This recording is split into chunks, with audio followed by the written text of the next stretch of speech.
The following is a production of Florida State University's Office of University Communications.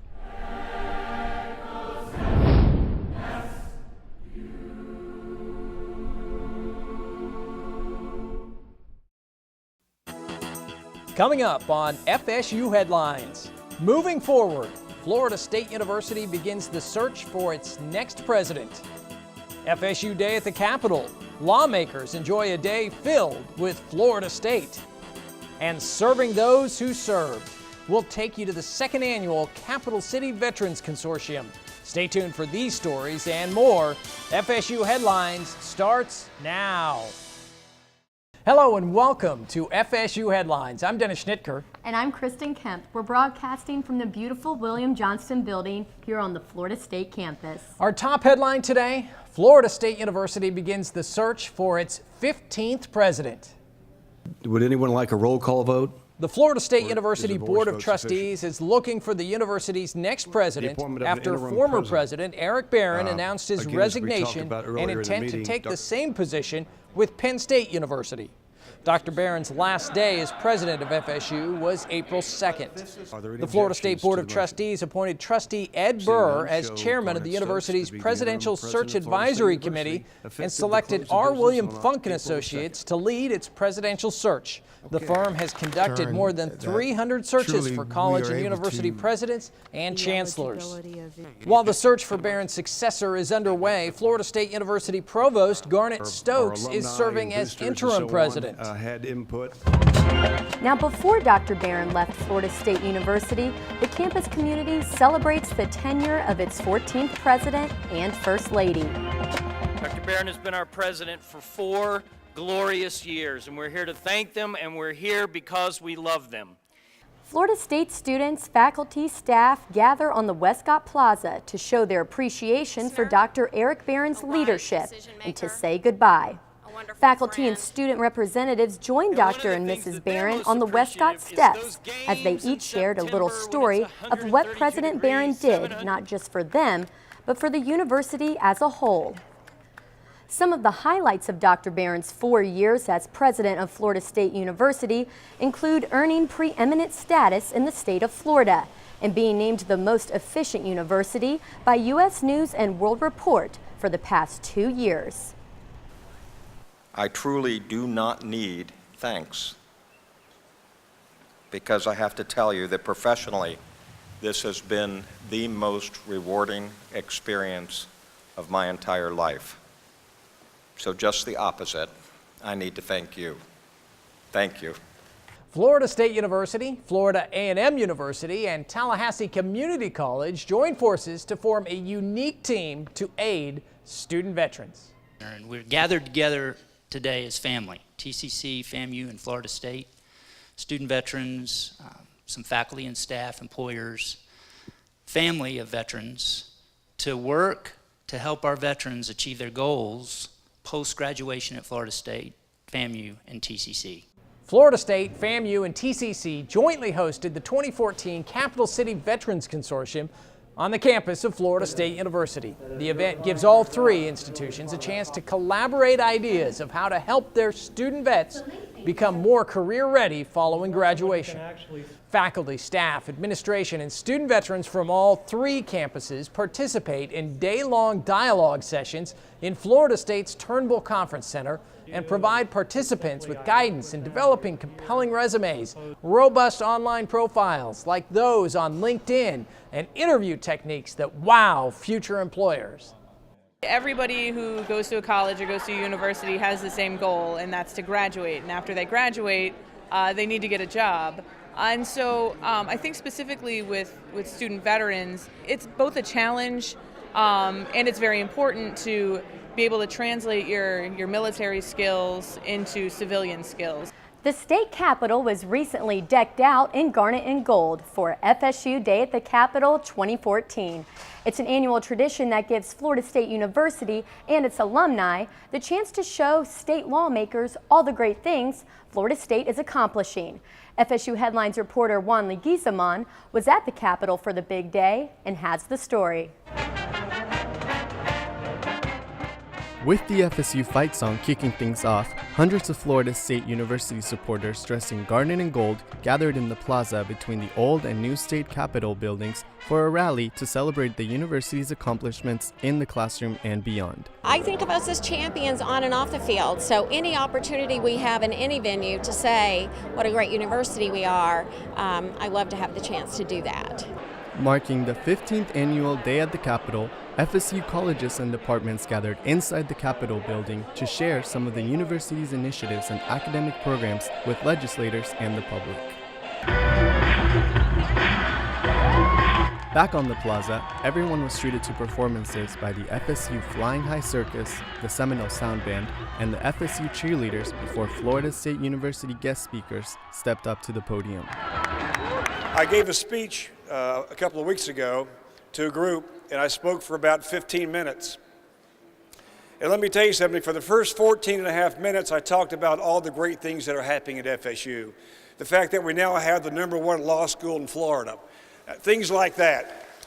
At the very end of my speech, I said, oh, and by the way, we have the #1 football team in America. So there's such great things happening here at Florida State. Florida State took this opportunity to show why the university excels on and off the field. After being presented with a resolution on the House floor to recognize their 3rd national championship, head football coach Jimbo Fisher and the Florida State football team thanked supporters on the old Capitol steps. We're the window that which this university has seen the most, and we take a lot of pride in that, and we want to present the greatest team out there possible, but also the thing about these guys that make me the proudest is we have a tremendously talented football team, but I've always said we have better young men than we have players. They represent our university with a lot of class, a lot of dignity, and I think that's really to be honored, and I think it's why we won that championship. With the many past and present successes of the university on full display, Florida State showed state legislators that Florida State University is having a tremendous impact on higher education in Florida and beyond. For FSU Headlines, I'm Juan Leguizamon. Thanks, Juan. Coming up on FSU Headlines, matching doctors with destinations. FSU College of Medicine students find out where they're headed after graduation. It's a big day for them. It's a big day for us as the faculty because we are really proud of these kids. We're hoping they're matching in spectacular places. It's time for Medical School Match Day. This story and more when FSU Headlines returns in a moment. A spirit roams these parts. A spirit of respect, competition, and academic greatness. Some call our spirit myth. Others call it legend. We call it Florida State University.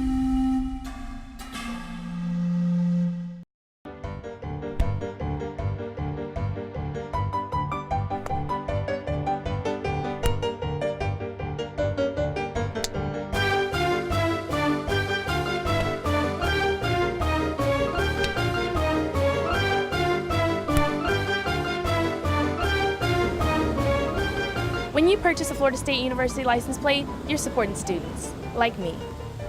Tag, you're in.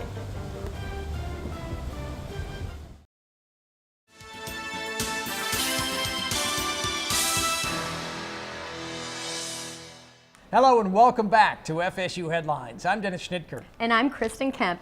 You know, Dennis, in every medical student's career, there comes the point when it's time to leave the nest. But before graduation, they have to find out where they're heading for residency training. As FSU Headlines reporter Mark Vaughn explains, Florida State makes that announcement pretty special during its annual Match Day celebration. Florida State University's Ruby Diamond Concert Hall is decked out with a James Bond theme. This is one of those amazing days in the history of medical schools. You have to understand that today over 16,000 U.S. medical students are meeting in audiences like this, probably not as good as this, but audiences like this, to open their envelopes to find out where they're going to be spending the next 3 to 7 years. FSU College of Medicine Dean Dr. John Fogarty, dressed as 007 himself, welcomes a large crowd of fourth-year med students and their family and friends. 113 graduating FSU medical students are all here to find out where they're headed for their medical residency training. These graduates spend 4 years in medical school and then the next 3 to 7 years in a residency program, learning a specialty like family medicine or general surgery. Students have been out on the interview trail for the last 4 months or so, trying to decide where they wanted to interview, where they wanted to match, hoping the hospitals where they were interviewing were going to like them. The hospitals put in a match list, they put in their own order or preference list, and there's a big computer out there that basically matches the students, and that's what's in their envelopes. Match Day is a tradition that stretches across the country to every medical school, but the Florida State version is unique because each year they choose a new theme to celebrate the occasion. This year, the theme is Match Day Top Secret. College of Medicine class of 2014 President Brett Thomas explains the reason behind the James Bond-themed event. We just try to take some of the anxiety away and just really try to focus on the celebration and the fun of finding out where you'll be spending the next 3 to 7 years of your life for residency. So it's a very special time. While the event is lighthearted, the days and weeks leading up to it can be a bit stressful. So that's why Dean Fogarty wastes little time giving them the opportunity to put all the waiting to rest. I want to see everybody hold up their envelopes right now.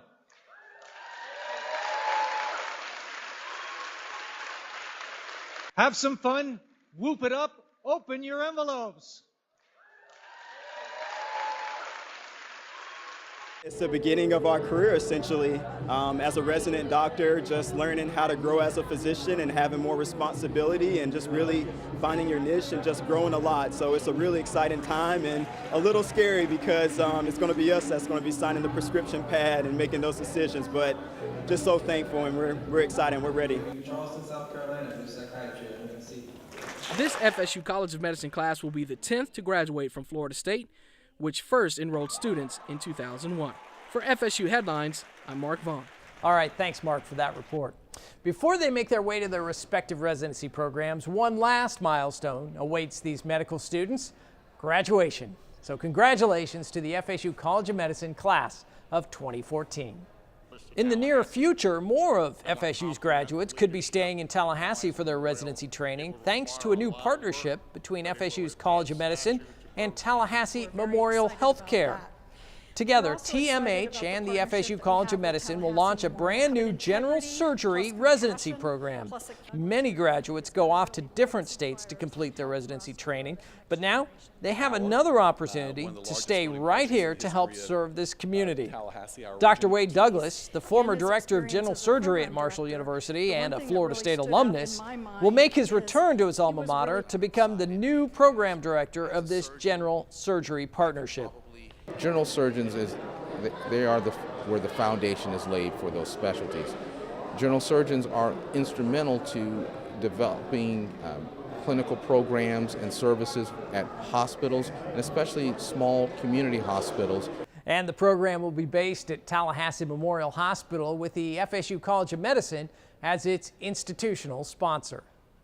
If you're into all kinds of technology, then Florida State's annual Digitech is the place for you. Students at Florida State University give us a glimpse into the future of technology at the annual exhibition. FSU Headlines reporter Chelsea Bober explored some of the interesting gadgets and has the story. Well, this is Digitech. This is students innovating with technology. I like this one because it's kind of rendered nicely. Florida State's annual Digitech is an exhibition of all things technology that brings together people from all around Florida State's campus to discover the latest and greatest in the tech world. This is the first time we've really been able to present what we've done to a large crowd of people. The William Johnston Building's beautiful atrium is the perfect place to host this event filled with gadgets. The third annual exhibition did not disappoint with demonstrations from space simulators to medical apps of the future. One crowd favorite is a high-tech robot, which was completely controlled by a small iPad in an even smaller budget. Seems to generate a lot of interest, and we hope that this will inspire other kids that come here and see, this really is possible. Honestly, it only took us $50 and a little bit of research and using the knowledge that we've obtained in our classes to be able to do this. Inventors like Robinson use Digitech to motivate other students to give a career in technology a try and encourage STEM education. We have the mobile eye tracker here, so what it is it has two cameras, one on the top here, which is measuring what you're looking at. Marrying both entrepreneurship and science, Digitech is an invaluable learning experience to all students involved. Come here to open your mind to new applications and technology. Whoever thought that the art department here has some of the most creative computer programmers on campus? That's the kind of things you learn. You learn about how computers are influencing every discipline, and that's what Digitech is about. And the innovation doesn't stop here. These students will take what they've learned and picked up at Digitech and use it in their studies. For FSU Headlines, I'm Chelsea Bober. This is the third annual Digitech at Florida State University. And speaking of technology, 3D printing is the wave of the future, and that's why Florida State University wants to stay on the cutting edge when it comes to this technology. FSU recently played host to its first 3D Printing Symposium called Stacking Layers. Over 450 world-class researchers and 3D printing specialists gathered at Florida State University's Turnbull Conference Center for a two-day event featuring speakers and exhibitions from some of the top 3D printing specialists in the world. We have speakers literally from all over the United States, and these are folks that are on the cutting edge, whether in academic disciplines, in the government sector, or in the private sector.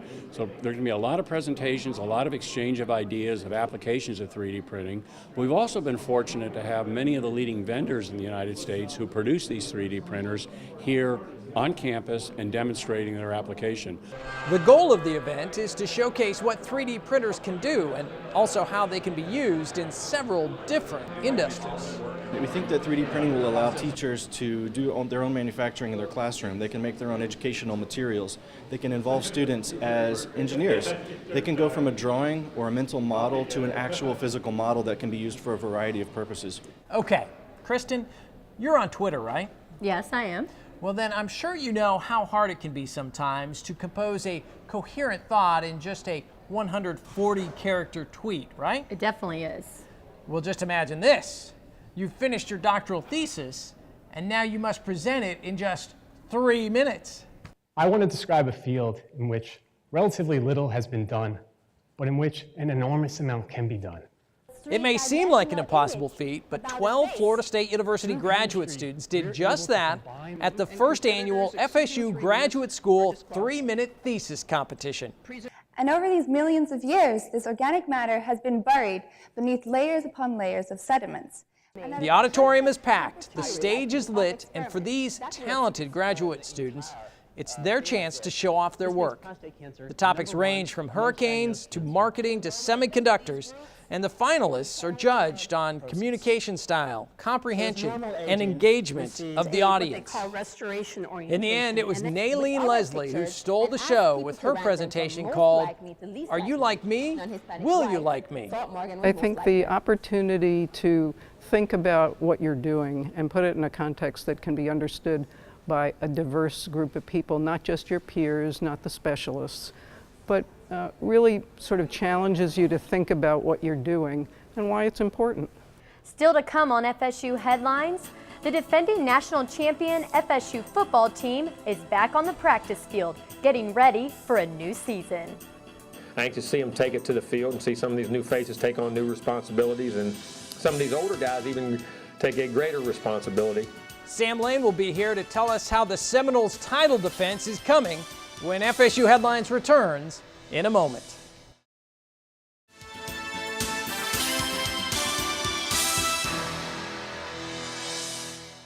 Welcome back to FSU Headlines. I'm Dennis Schnittker. And I'm Kristen Kemp. Florida State football fans are still basking in the glory of watching their team win a national championship just a few months ago. And while Florida State's run for its third national title seems just like yesterday, the team is already preparing for next season. FSU Headlines reporter Sam Lane joins us now. And Sam, it's never too early to start talking about football season, is it? That's right, Dennis. It's never too early to start talking football, especially when you live in Florida, when football is year-round. Before you know it, people will be starting to fill into Doak Campbell Stadium for the start of the 2014 season. Well, the Seminoles took their first step towards defending their national championship by putting the pads back on for spring practice. A veteran roster should return for Florida State in the fall. Plus, it always helps when you have the reigning Heisman Trophy winner under center, with experienced players surrounding him, especially at wide receiver and running back, and of course, on the defense. Florida State will hold 15 practices this spring. While the team is not preparing for another opponent on the field, head coach Jimbo Fisher is using this time to have his team in place once the season kicks off in August. We as coaches are extremely excited. We love getting back on that field and doing the things we do. But like where we're at, just hope we can go back to being very fundamentally sound, finding the best players, putting them in the right positions to be successful. And those guys keeping that same selfless attitude and demeanor in which we had last year, at the same time still staying very aggressive and playing great team football. Well, it's not often you hear a team say they don't expect to win. But for one game for Florida State baseball, the score didn't matter. Of course, that's because you had a team with 27 World Series championships sitting in the other dugout. Florida State took on the Yankees in an exhibition game in Tampa at the New York Yankees spring training site. The game had no effect on their record. It was more for the experience for the Florida State players. And as you can expect, the Yankees won. The score was 8-3, but Florida State didn't go quietly. Brett Knief had 3 hits in the game, and all 3 runs for Florida State came off the bat of Casey Smith when he hit a bases-clearing double in the 6th inning.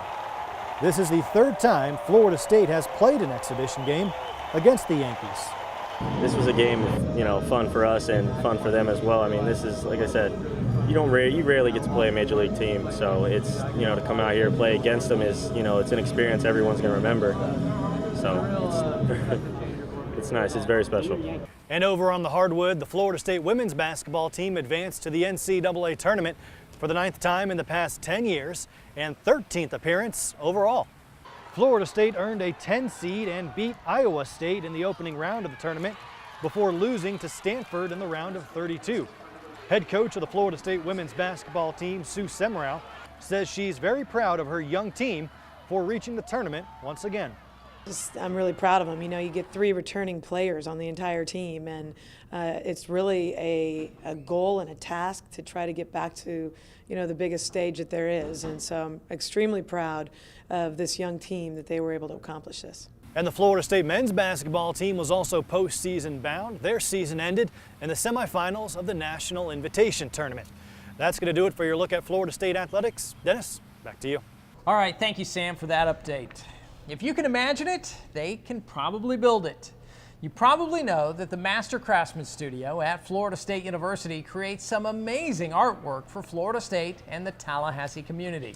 What you may not know is that the studio also welcomes visiting artists from around the U.S. to create artwork and teach FSU students as well. And I will sift that onto the surface of glass and then fuse it and slump it. Devon French is owner of Devon French Glass Art in Louisville, Kentucky. He recently made the trip to Tallahassee to teach a workshop on how to use his fused glass painting technique. Well, one of the reasons that I love doing this type of work is because it allows me to get down a very beautiful product that I can put layers and layers and layers of color that are very vibrant, and it's very much a way to communicate something beautiful to the audience. While in town, the Master Craftsman Studio assisted French while he designed and constructed a 3-panel glass mural piece that features azaleas. This work of art will be on permanent display in the Thomasville, Georgia Public Library. I feel good that many people will gain a new appreciation for glass art in a public space, and hopefully soon we'll be able to see the process and know that it's something that, even though it's difficult at times, that the average person can attempt to do enameling on glass. And part of it is I love teaching. The Master Craftsman Studio is a unique auxiliary program in the College of Visual Arts, Theater, and Dance. In addition to completing artwork for the university, the studio also gives its students a hands-on learning experience throughout the year. Does hip-hop and education have some common ground? Well, the 2014 Symposium on Hip-Hop and Education at Florida State answers that question. You hear hip-hop music pretty much anywhere, from movies to commercials, But can hip-hop music be more than just entertainment? Does it have a place in education? Florida State graduate assistant in sociology, Andrew Mannheimer, thinks so. I think to foster a conversation where people can look at hip-hop's impact on education and how hip-hop can be used to reach educational goals. Mannheimer, who is pursuing his PhD in sociology, has spent some of his time at Florida State helping to teach the sociology of hip-hop alongside his professor, Lisa Weinberg. He's also a hip-hop artist himself.